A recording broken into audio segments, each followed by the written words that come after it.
Hello there. Welcome back, my friend. Hello, what have we here? Jedi, we've been expecting you. Knew I could count on you. Hello. Welcome to the rebellion. What fun!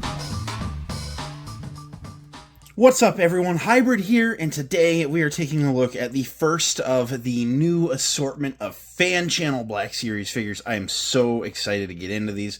We are starting with, in my opinion, the most exciting one, although they are all great. The Geonosian Warrior. When this got revealed on that Hasbro Pulse fan stream, I remember being incredibly amped.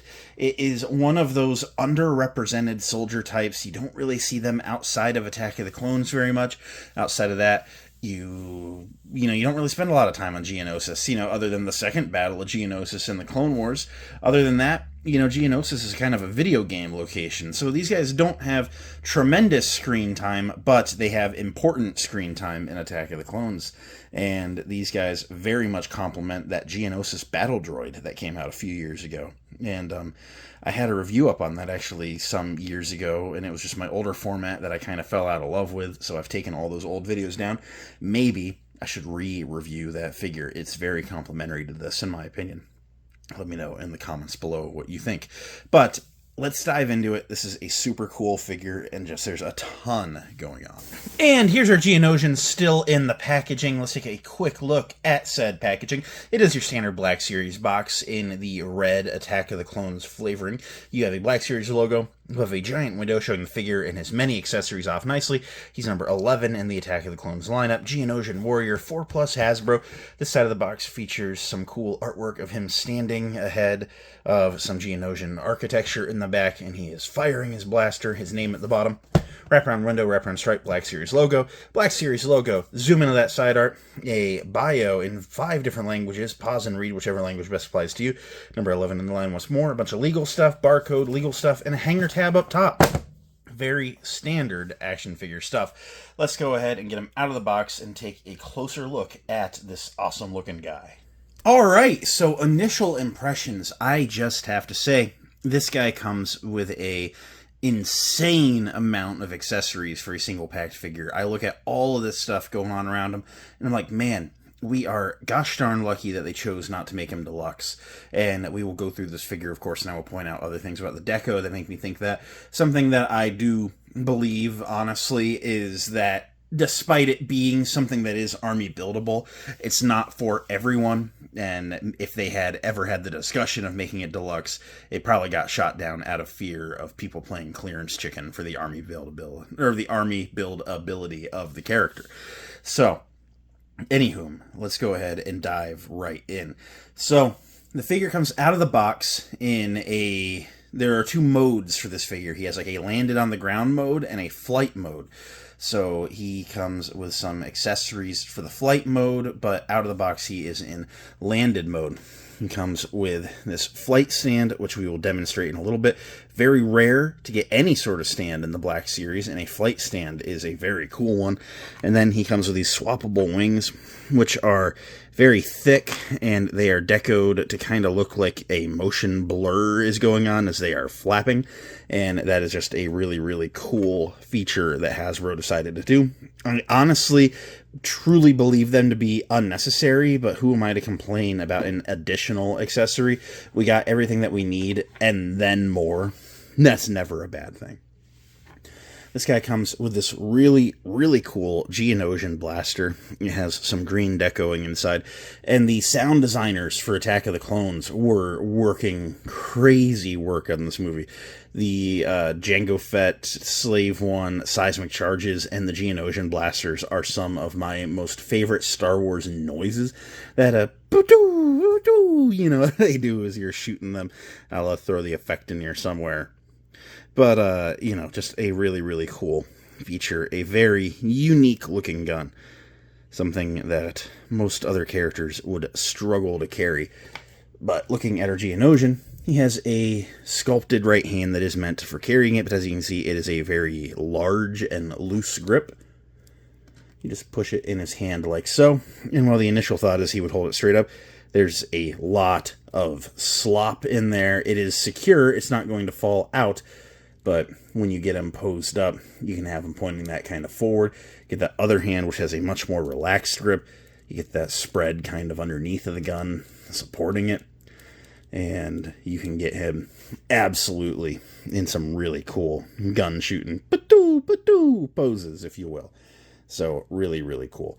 Setting that aside, let's just take a quick look at this super cool guy.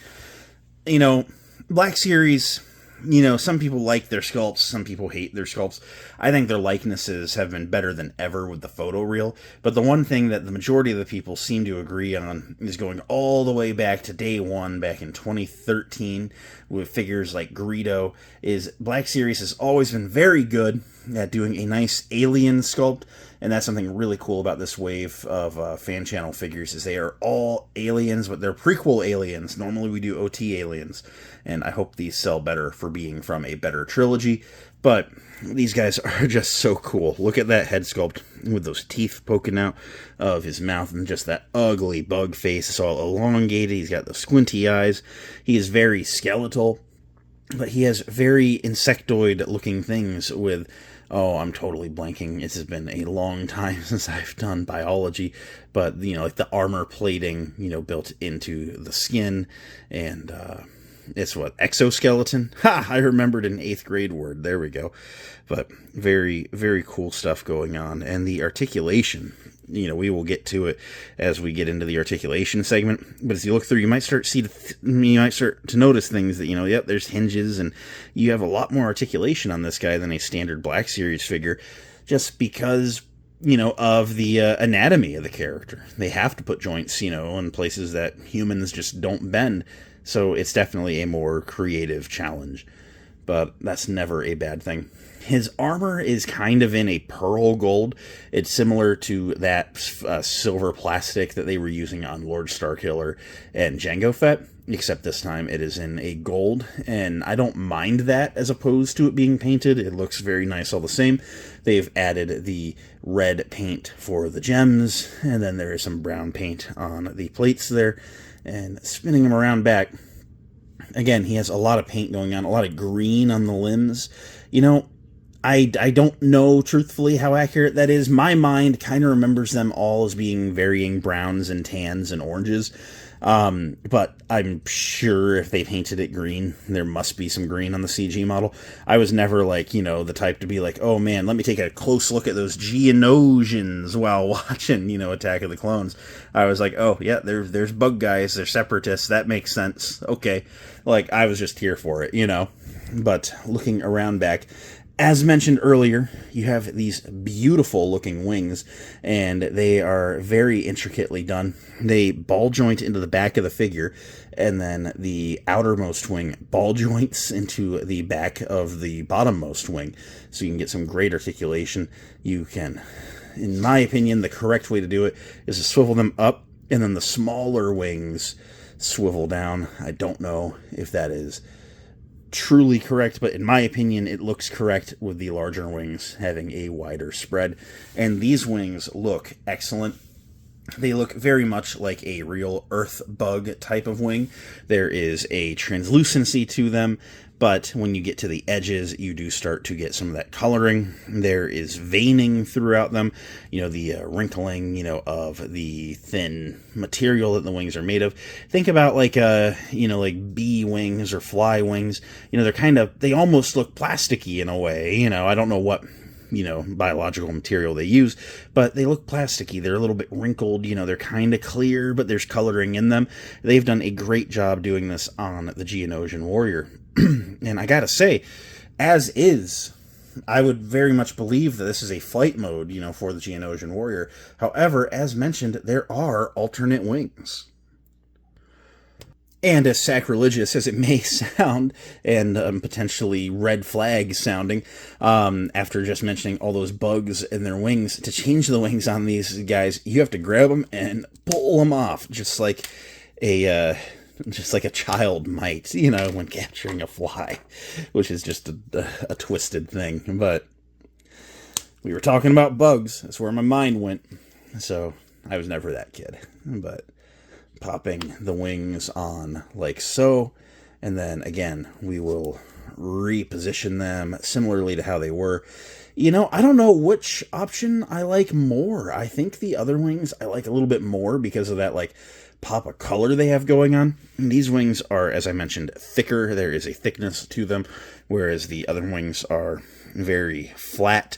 And, you know, I think with the coloring on the other ones, I like the look more. I wish maybe some of that coloring had made its way over instead of just a little bit of dark on the top right at the base of the figure. You know, but this doesn't not capture, you know, the look of a Geonosian in flight. I think that these are also fine, but I don't know if I like the others. I think I do like the others more. You know, it's an interesting thing. Now, let's talk about the flight stand.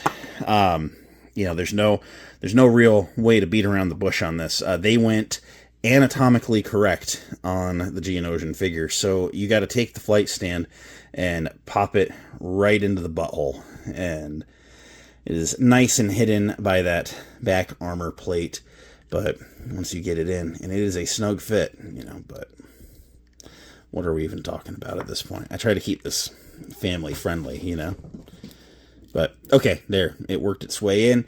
It is a nice, secure fit, and now putting it down on the ground, of course, you got to work with it a little bit. You got to point the feet down because now they're dangling. It is a ball joint, so you can pivot it a little bit. I gotta say, the bottom of the, I'm gonna say thorax, another 8th grade biology word. It allows you to lean it forward, but only so much, you know. I don't know if maybe coming from the side, you can get in a little bit more of an action pose, but, you know, it only works so far. But there you go, you got him kind of in a flying, hovering around pose. He'd probably look a little bit more fearsome if he had his gun in his hand. Like so. We'll put him in a better pose on the spinning stand at the end. But yeah, you can put him in a flight mode. You can actually put him, you know, hovering around, getting ready to, you know, grab some clones. You know, that was one of the coolest things, or most frightening things, maybe not cool, but in the second Battle of Geonosis in the Clone Wars Season 2, these guys were flying around and just grabbing clone troopers off the ground and flying off with them into the mountains. Like what? Like, what a horrible way to go as a clone trooper. Probably one of the most insane clone deaths. Rest in peace, fallen soldiers. But yeah, just what a super, super cool figure. These guys just look so, so nice. Now, I had mentioned we would talk about some articulation. So let's go ahead and talk about articulation, because this guy is rather packed. So as I was showing off with the wings, you know, these are all ball joint. Bottom wings are ball jointed to the top wing, and the top wing is ball jointed to the back. You have all the range on those you could ever want or ask for. I'm going to pull those off again. We're just going to have a wingless Geonosian, a child got to, I suppose. But just to better show some of the articulation as we go around. So, some of this articulation is familiar from other Black Series figures, but they've added some as well, so we'll run through it.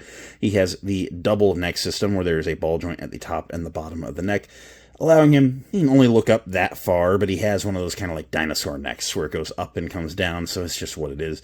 You can pivot it further back to get even more up. You can rotate it, pivot it, you know, top and bottom of the neck in there, get all the rotation you could ever want. The shoulders are interesting. They are on a hinge. You can bring them straight out. You can bring them all the way back in, and then instead of a butterfly joint, there's a ball joint in there. So you can bring them all the way around. You can get your forward and back. You can shift it up and down all together. You can really get some excellent range in there. Single jointed elbows go a little bit past 90. Swivel 360 on the wrists, and these wrists are ball jointed, as modern figures are tending to do. You have that mid-torso ball joint, allowing you to swivel and go side to side. You can crunch forward a little bit, back a little bit, not a ton of front and back. That's kind of unfortunate for some of these flight poses, but I think there's enough going in there. You can get them expressive enough. The legs are ball jointed in at the hips, so you can go straight forward. You can go a little bit back. You can get a little bit of pivot on that ball joint, more than most. And then you have that pin swivel at the first knee, pinned swivel hinge at the second knee. You can get some insane stuff going on with these legs. And then the feet can hinge forward and back. And there's a forward-facing pin for rocker, allowing you to put this guy in some decently wide stances with both feet flat on the ground. And yeah, Just some absolute insanity going on with the articulation. This guy is just a very interesting figure. Gosh, that Attack of the Clones display is starting to get nice and fleshed out now. It has been a long uphill battle. We finally have awesome clone troopers. The battle droid mold, it's not perfect, but I think it's here to stay, and I don't hate it either. A new Jango Fett. Dooku has been an excellent figure in the line from day one. Anakin and Obi-Wan, I'd love to see a refresh on, but we are getting all of these Arena Jedi lately with Shaak Ti and Luminara and Barriss, and man, the Attack of the Clones love is just real. You know, when they do things like a gunship HasLab, and you hear about all of this Battle of Geonosis theming for Vintage Collection, as a Black Series collector where we don't get a lot of HasLabs, you always kind of hope that you'll get a couple of crumbs from that, right? You know, kind of like, oh man, like throw us an Attack of the Clones figure here and there. And I really feel like Hasbro has done an excellent job of that when they recently got that new Poggle the Lesser figure for the Vintage Collection, you know, and then they announced this guy at a similar time. You know, you're like, yeah, that's fair. Although I would love to see Poggle the Lesser now. We've got some Geonosians. You know, I've already picked up 2 of this guy, and man, I think I need 2 more. So, very, very excited for the future of Attack of the Clones. It's a slept-on movie, you know? Oh, man. End of the day, what do I think of this awesome Geonosian warrior figure? Hasbro, really, when they put in their best work on something, it absolutely shows, and that is 100% the case on this figure. This Geonosian warrior figure is oh so super duper cool. I love everything going on with it. He is an excellent alien bug type sculpt with insane articulation, loads of deco, and then they go above and beyond with things like flapping wings and the flight stands and just utter insanity. Once upon a time, they would have not done the alternate wings. They would have not done the flight stand. They would have just said, hey, imagine it, you know, pretend it, you know, get a third-party stand, do what you gotta do. But the modern Hasbro Star Wars team is doing the absolute Lord's work here, and I have nothing but praises to sing for them. This figure is just a testament of the change of the guard at Hasbro and how they are prioritizing collector happiness over everything else. And I love it. Great, great, great, great, great, great figure. One I cannot recommend highly enough. I understand it is starting to brush into that niche, obscure side. Not even super obscure, but it's just like, man, you think of Attack of the Clones, a lot of people think of the clones, the battle droids, the super battle droids' first appearance. The Geonosians start to get swept under the rug just a little bit, but they're still super cool. They're very important, and I have a ton of Geonosian battle droids, and I am going to flank them with a couple of these guys as well. They are all on the same side and make up a very diverse militia for that movie. So, anyways, I recommend him, but I totally understand if he's just a little bit too obscure for you. That's all I got to say. Thank you so much for hanging out with me for this review. I know it's a little bit longer, but there was a lot to talk about on this guy. He is just an excellent figure. Thanks for hanging out. I'm going to go work on something else now. May the Force be with you, and I will catch you in the next video. Until then, have a good one. Bye.